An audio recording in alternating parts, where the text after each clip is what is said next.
Hey there, and welcome to the Apartment Building Investing Podcast. I am your host, Michael Blank. Really excited you're here. Hey, real quick, I'm trying to get much better on social media, specifically Instagram, so make sure you check it out. I'm on the Michael Blank on Instagram, trying to provide some updates and little tidbits that you won't get anywhere else. Also, want to remind you, Dealmaker Live is coming up in Dallas, July 26 and 27.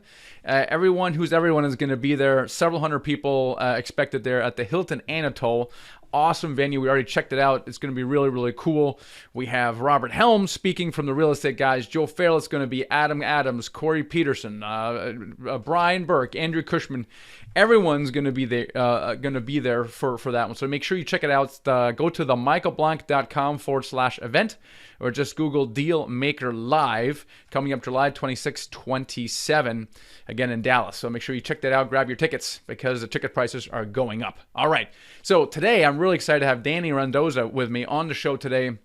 Danny basically, at the time of his recording, was just a few days away from quitting his job. By the time this airs, he will actually have quit his job already, which is really, really exciting. He talks about the mentality of transitioning from a W-2 to not.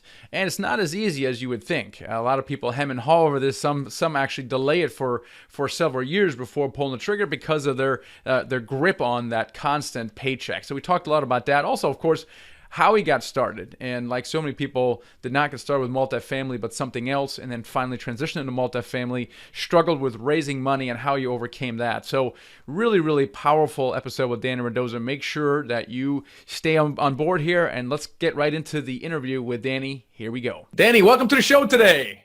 Michael, thank you so much for having me on. I am ecstatic to be here. Really appreciate the opportunity to speak to you and your listeners. Well, I'm really excited because you are just days away from quitting your job. In your mind, what's that like?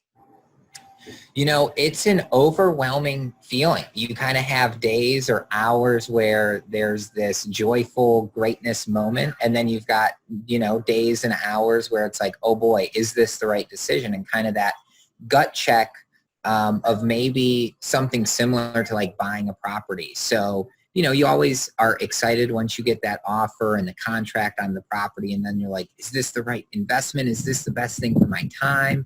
And so I kind of balance back and forth, but I absolutely know. And something that my dad instilled in me early on, he said, Danny, you can do whatever you put your mind to. But he said, there's going to come a point in time where you are playing in two sandboxes and you need to pick one.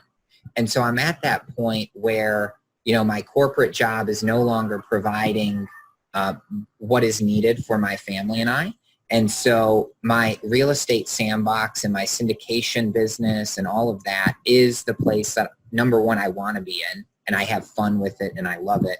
And number two, it's going to provide the most value and the best opportunity for myself and my family, where I can really control my time. And I think that's what it comes down to. And I know, Michael, you and I have kind of had some conversations around time a little bit, but I think a lot of the listeners really desire their control of their time and financial destiny. And I think the downside to the W-2 job is that you don't have control of your time and you don't have control of your financial destiny. If that company shuts down or you are no longer needed, then that goes away.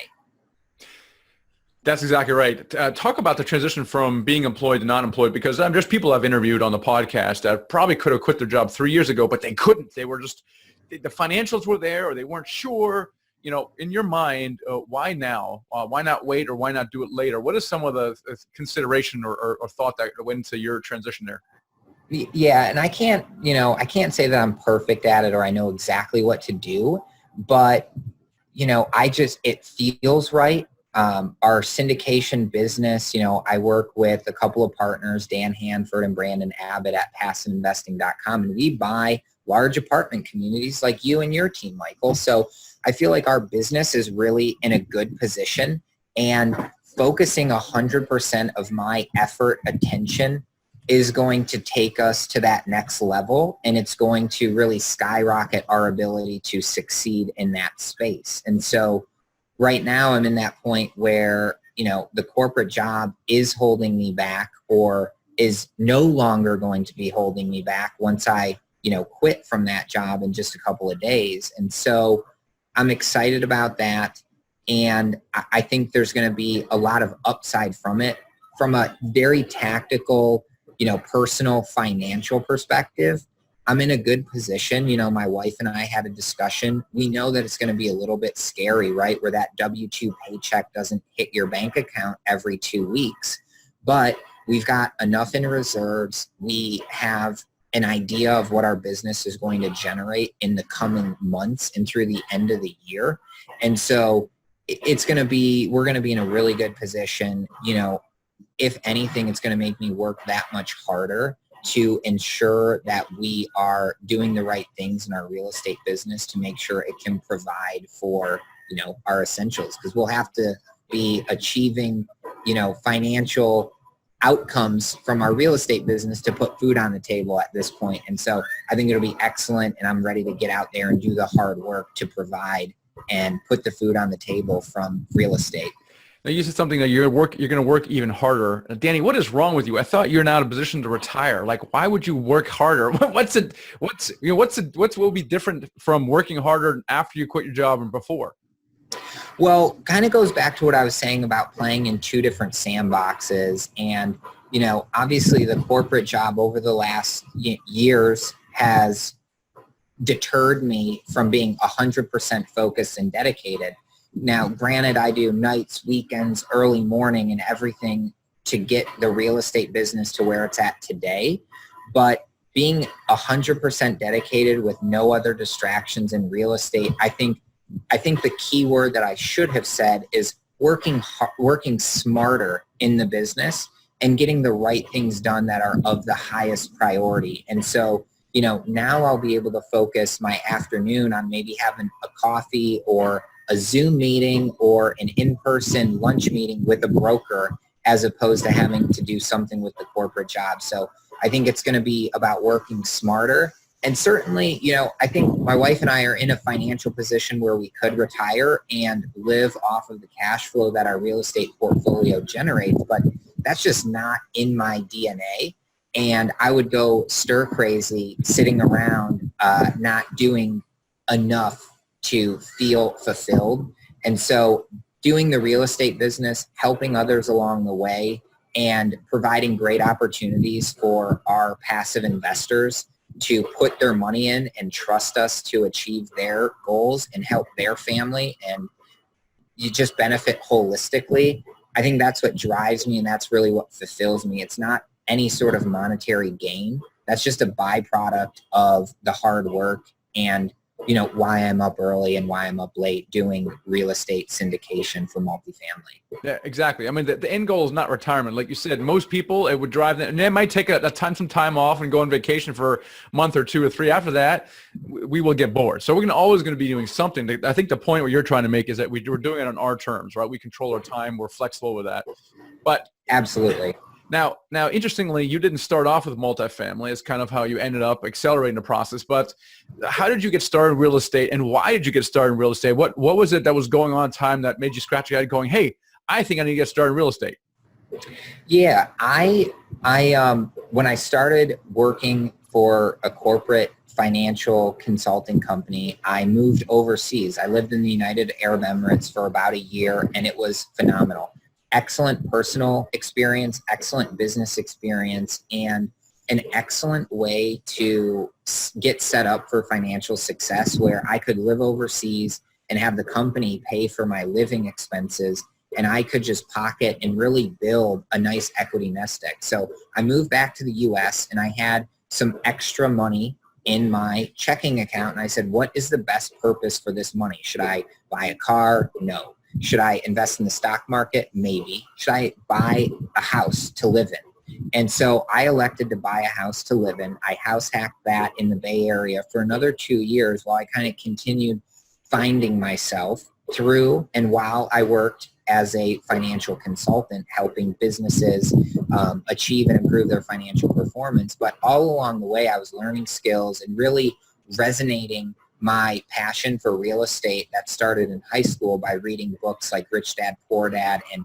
commercial investing books by Dolph DeRoss. And so I knew real estate was an opportunity, and by house hacking, now I was continuing to build that equity nest egg over time. And so I really got started. My wife and I were having serious life conversations about what did we want to do with our lives. And, living in the Bay Area, commuting a bunch and traveling for work was not really in our agenda. And it's not what we envisioned us doing in the next 5 years, 10 years. And so something had to change. And so we quickly made a decision to sell everything that we owned in San Francisco. We moved to Charleston, South Carolina, and started building a real estate portfolio. The first property that we bought when we got to Charleston was a $1 million commercial office building.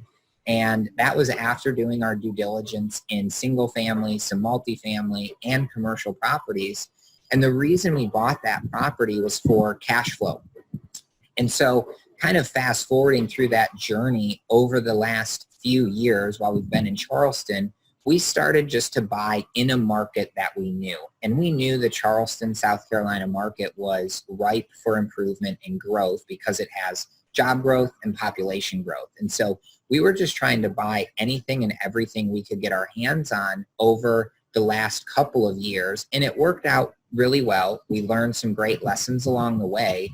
One of those key lessons that we learned was the power or lack thereof in single family or commercial versus multifamily properties. Kind of the scalability that multifamily has, the occupancy protection that it has, because most of the population today wants to rent, and most of the population is continuing to grow in the markets that we're looking at. And so understanding those, we really did a business pivot in the middle of 2018 and said, we need to solely focus on multifamily apartments because of the power that multifamily has. And I know, the power of multifamily is something you speak about a lot, Michael, and I'm sure that listeners definitely appreciate the power that multifamily has. But the one thing I want to highlight is when we decided to do this pivot for our business and really focus on multifamily syndication solely, it was a big tipping point for us because we were kind of getting to the point where our past was experienced, but yet we felt the mindset was Charleston, South Carolina was running out of deals. And so pivoting to multifamily and selecting some key markets around the country was absolutely instrumental to our success. And that was really able to jumpstart us to where we're at today in owning and controlling about 130 million in multifamily properties. And so I think you just have to be open to the journey. If you interviewed me 2 years ago and asked me where I would be today, in the spring of 2019, I couldn't have predicted this, but we persevered, we overcame obstacles, we stayed focused, and, the backbone of our success was just built on being open to change and working hard to continue that journey. Well, I think one of the things that really sets you apart is you and your wife decided to move. That's pretty extreme. Yeah, and we made that decision, I think, in about a 2-hour conversation. And once we made that decision, we were gone in a few months, I think 3 to 4 months from San Francisco to Charleston. And, I think that big change, and sometimes what I hear a lot within the real estate community is, it's hard to find good deals, or I don't have money to invest. And, my thing with that from a follow-up perspective is you can move anywhere, you can change your living situation, and guess what? You yourself control your financial situation and financial destiny. And so if you don't have an equity nest egg available to invest and buy your first property, will change something in your life today and start building that. And you can start with a smaller egg than others have started with, but you need to start with an egg. You need to buy your first property and start building your real estate resume to go out and do some of these larger deals. And I think that's just the best way to go moving forward. And so we just take the bull by the horns and said, we're out of San Francisco. We've looked at this real estate market. We're going to be able to accomplish so much more that we not want to, but need to accomplish for our life and our well-being. and our wealth and personal fulfillment, we just need to move. And so we did it. Well, you guys made the decision to basically take your, financial future in your own hands, and you kind of act erratically, which is cool. And my observation is that people have done something similar to you have. In other words, they've somehow fundamentally decided that enough is enough. Most people are successful. It's just one thing leads to another, and it's amazing. And then people who are not so sure, they're kind of not so sure what they want. They don't make these decisions. They tend to waffle a little bit. Talk about at what point you said a lot of people are caught up by the fact they don't have the money to do some of these larger deals. Now, you had some amount of money, but you probably quickly ran out of this money. At what point did you start raising money, and what was kind of your aha moment as you started with that process? Yeah, after the first deal, we were kind of out of money. And so I knew going in, it was really important that we bought a property and had a proof of concept out there to start working with some really close investors. And it was initially friends and family. And I literally started out one investor at a time. I didn't have a list of 100 people to invest in a property. I literally called one by one until I had 2 people who said yes, and we bought our second property. And so, that's why I say it's really important to have that equity nest egg to buy and get involved in your first real estate deal so you can build that experience, because then when you go to do deal number 2, you're going to have that experience to fall back on and tell those future investors about the property you just closed. You just did a value add to it. You've repositioned it. You've refinanced it. And it's performing really well. And you're going to carry out the exact same or very similar business strategy to deal 2. And by the way, would you like to participate as a passive investor in this opportunity? And, it's going to be challenging. Raising money is probably the hardest thing that you're going to do. But having conversations with a bunch of people early on is going to be the best foot forward to learn how you can hone in your real estate pitch and how to have conversations with people around you in your daily lives who may be interested in real estate investing but just don't know what to do yet. And you can be that conduit to maybe educate them, but also just share with them an opportunity to invest in real estate. And that's kind of how it happened for me. Natural progression. Once I started getting pretty good at having investor conversations, I had people proactively reaching out to Danny and wanting to know what I do and how they could participate in a real estate deal. And so, there's no magic sauce to having a bunch of conversations with people about investing in real estate, but I just encourage the listeners to start having them now, have that proof of concept, have a little bit of experience to fall back on, and then learn how to hone your pitch to raise a little bit more money for your future opportunities. Yeah, a lot of people, first timers, think, well, I don't want to bother my, potential investors. I don't want to beg or ask for money, especially friends or family. Why do you think that syndicators are actually doing passive investors a service by asking them to invest? I mean, why does the passive investor want to hear from you? They want to hear from us for a couple of different reasons. The first one is just about having a different asset to invest their money in. A lot of these passive investors are corporate professionals, they're business owners, they're doctors, they're attorneys, and they're everyday folks who, have extra income that they want to put to higher and better use, as opposed to investing in the market and maybe earning 8 to 9% return. The power of real estate, again, which, I think everyone is very familiar with, and why we like investing in apartment communities is, number one, the properties that we invest in produce cash flow the first month that we close. So that's money going into an investor's pocket. Number two, we have a value add strategy that we can control the forced appreciation or forced future value of the asset by ultimately increasing the NOI for the property and what it generates, so it's worth more in the future.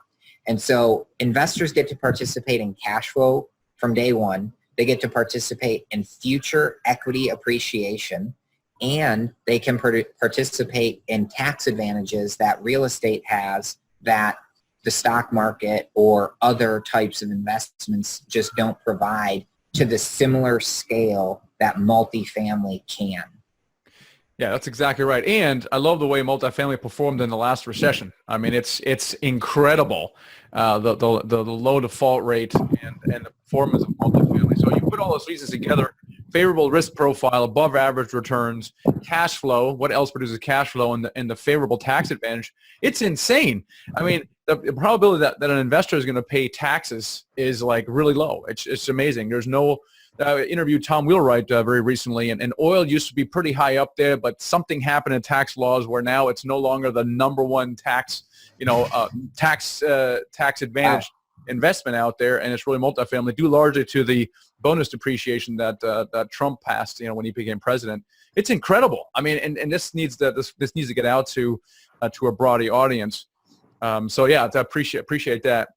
Now, you also talked about you were partnering with someone or someones. Why partner, and what role does partnering or joint venturing play in your ability to scale the business? Yeah, I think partnering from early on is a way that you can bring some of your background and work with others to kind of build and purchase more properties early on. I think you're going to just naturally need to have partners, maybe from a level of comfort where if they're going to invest most of the money into the project, they may want to have a little bit more control or be a member of that LLC or a managing member to make sure that their money is being directed and used as best as possible. So I think that's one advantage that partnering has. It allows you to kind of just be creative in how you can do deals. And then, number two, once you get to a point where you kind of do what we do and syndicate 150 unit plus apartment communities, there's a lot of work involved in that. And so today I partner with two other guys, Dan Hanford and Brandon Abbott, and we kind of naturally found our partnership, and it became a good fit for us, and it made more sense to work together to achieve greater results than work as individuals and get mediocre results. And so that was the decision that we made, and we kind of break out our roles and responsibilities in three different buckets. And so Brandon is kind of the due diligence person. He'll go out and tour the properties and meet with brokers because his background is in insurance adjusting and custom home building. So he can look at the construction, he can look at the materials and make sure that the product is something worth us pursuing. And then once he says it's okay and it's in really good shape, then I come in and do the asset management, kind of the underwriting of the deal to look at the numbers and what returns we can generate. And then Dan comes into that role as well, and we kind of talk, all three of us, about the numbers, about the returns, and then we'll go and do some marketing and conversations with our investors, which Dan really leads up from a marketing perspective. And so we've been able to really break out our roles today into a streamlined and efficient team.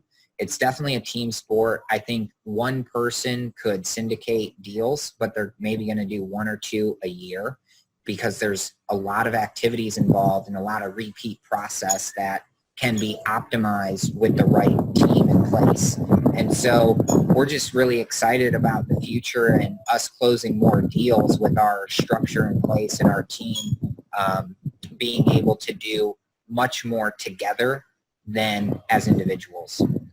Yeah, it's so key. You talked a lot about your team, and if I'm hearing you correctly, partnering is so key to try to scale up the business and to really pay attention to what you're good at, right? So one person might be really good at asset management or underwriting, and the other person might be better at raising funds. Be really clear about what you love to do, and then do that, and partner with other people who maybe love to do what you don't love to do.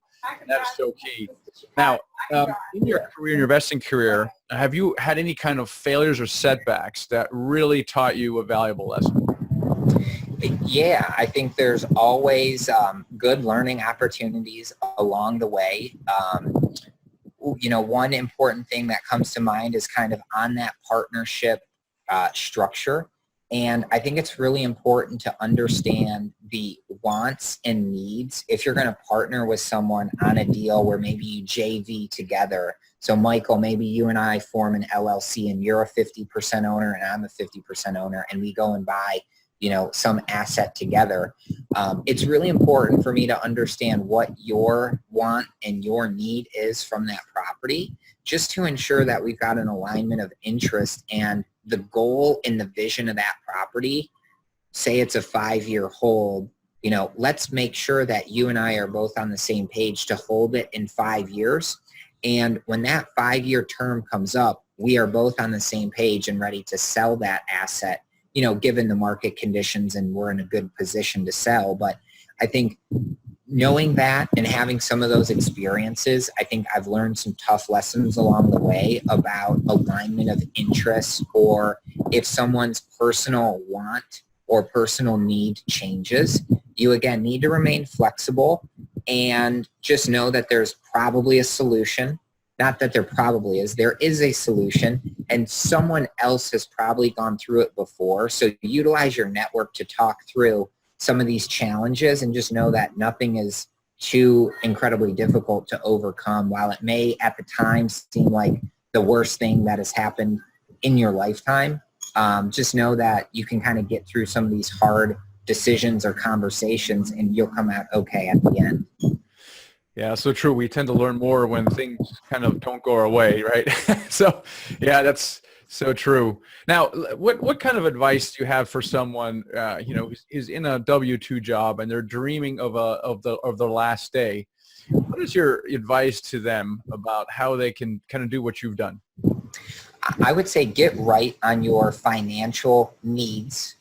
And include in that your financial goal. And so if your goal is to achieve financial freedom, let's understand what you need. And if you need $10,000 a month to pay for all of your living expenses, let's figure out how you can make $10,000 a month from real estate income producing assets. And so it becomes a math equation at that point of how many properties do you need to buy to generate $10,000 a month? Is it 10 single family homes in your market? Is it one commercial property? Or is it 150 unit apartment community, because you've got a pretty big equity nest egg where you can pay for all of it on your own without bringing partners in? So doing that math equation, you can also then layer in, well, if I need to bring partners in, how much ownership would I have and how many properties do I need to bring on? So do you have to double all of the numbers I just said in order to get that? So figuring out your financial need with your goal, I think, is going to give you the best opportunity to kind of get laser focused on what assets you need to be focused on buying to get to a point of financial freedom where your assets produce enough income to pay for your living expenses, and you'll be really comfortable to leave that corporate job because you've got income to pay your expenses. And I think that's something that a lot of people get caught up on, is how can I leave? And doing that exercise on paper is going to give you the math of how you do it and what properties you can target. And so tactically, that's really how we got started. And of course, throughout the journey, the numbers change. They may increase, they may decrease. Most of us, our numbers are going to increase from an expense side, but we can then increase our assets and increase the cash flow that they generate to pair with that. And so that was the best way that I really got started looking at things, was how can I generate enough income to pay for my expenses, and then be in a position to say, okay, I'm taking the leap of faith. I'm quitting my job. I have quit my job. And, now it's time to put, the work boots on and get out there and go and buy more deals, generate more income, add more value to people's lives, and be fulfilled and be happy. Yeah, so what you're saying is just get very specific. Put pen to paper, figure it out, and how many units they need. What part of reducing expenses, how, was that part of your financial picture? Is that maybe behind the move to South Carolina at all, or that wasn't really part of that? No, it was not part of it at all. I think, my wife and I live a very comfortable life. We don't overspend, and we don't, try to not go to Starbucks to get a coffee if we want a coffee. And so I kind of take the Grant Cardone mentality of expenses of, why try to pinch a penny and save $5 on a coffee at Starbucks when I should really be focused on going out and looking for a way to earn $10. And so next time I go to Starbucks, I'm going to buy 2 coffees if I want to. So that's kind of the mentality we have. It's all about income producing. And I would feel our expenses are stable. And so we're comfortable with that. But everyone else may have a different viewpoint. But we really just focus our attention on producing more income. I love that. So what's coming up for you now? What are you really excited about? I am really excited about some upcoming deals that we've got in our pipeline. We've got about 150 unit that we are working on raising for right now. And so we'll be closing probably in the late spring of 2019. We've got some other 250 unit deals that'll be coming up as well. So I'm excited about that. From a personal standpoint, I'm excited to be on vacation with my wife here in a little bit. We're going to do a little trip to South Africa and go see the sights. And I think we're going to be meeting some investors in South Africa as well. So that will be another, fun thing and kind of add that to the life resume. That is awesome. Danny, how can people get connected with you? You want to get connected with me for our apartment syndication deals, go to passiveinvesting.com. If you want to specifically learn about what I've got going on, I do a blog on my randazzocapital.com website. And I'm also working on my second book for my children's series, Wealth Lessons for Kids. So that book will be coming out pretty soon as well. That is so awesome. Danny, thanks so much for being on the show today. Michael, thank you very much for having me on. After having spoken to so many podcast guests and really analyzing why are some people more successful than others? What kind of person does their first deal? What person doesn't? What kind of person quits their job and which one doesn't? It really comes down to this one thing, deciding. And when you listen to Danny, maybe you caught it, but he and his wife had a conversation and lived out their lives very intentionally. They decided that enough is enough. They couldn't go on living as they did, and they made tough choices, moving and basically leaving their job. And I find that especially when both spouses are involved in a conversation, a decision, it's much more powerful. And truly deciding something is the actual power. One of my favorite quotes is a Tony Robbins quote, which is on my wall here. It is in your moments of decision that your destiny is shaped. And it is so true, right? The people that truly decide something, it just happens. It manifests itself. Call it what you want, faith or prayer or anything like that. People who truly believe will eventually will get there versus people who don't, right? They have some doubts, there's some waffling, they send mixed signals into the universe, will get exactly that. And so in the example of Danny, they were very, very clear about what they want and what they didn't want. And that's my advice to you, is be very, very clear about what you want and what you don't want. And so that's definitely advice. Also, really consider partnering. And we really have a lot of examples of people partnering. Don't think of partnering as necessarily as a permanent arrangement. Think of it more of joint venturing on a deal-by-deal basis. We joint venture with people all the time. If you're a deal finder, then partner with someone or joint venture with someone who's a money raiser. That's kind of what Danny did as well. If you are very analytical, can do Excel spreadsheets, you're detail-oriented, then why don't you become the chief underwriter for someone who hates spreadsheets? And we see a lot of joint ventures and partnerships coming up around that. So really pay attention to what you're strong at and what you may be not strong at, and then partner with people who have what you don't have. It's super important. Fundamentally, though, you got to get started with your education. Whether you're a deal finder or you're a capital raiser, you got to get educated. If you're thinking of passively investing in multifamily, which you should, it's just the best alternative to the stock market right now, get some education. We have great programs. Go to themichaelblank.com/products. Check it out. Really excited about our mentoring program. You can find that link on that same page. You can go to michaelblank.com/mentor. It's not for everyone, but man, it really accelerates your timeline and really allows you to go big much faster. So if that's something for you, check out the michaelblank.com/mentor. And again, I just want to remind you, we have Dealmaker Live coming up July 26, 27, 28. We actually have the author of The Miracle Morning speaking, keynoting there, Hal Elrod. Big influence in my life. He's going to be there. Can't wait to hang out. If you are buying the VIP experience, you'll be able to hang out with Hal and myself and a bunch of other speakers as well. So make sure you grab your tickets, Dealmaker Live, themichaelblank.com/event. All right, guys, hope you found that useful. Catch you guys next episode. All right, I hope you enjoyed that. Now, as the next step, download this ebook right here. Okay? When you've downloaded that, make sure you also subscribe to my YouTube channel, because then you can get all of the videos that I release as soon as I release. So make sure you subscribe to the YouTube channel right now. Click on that right now. And then also make sure that this is the next best video to watch, is this one right here. So hope you enjoyed that. I'll catch you next time.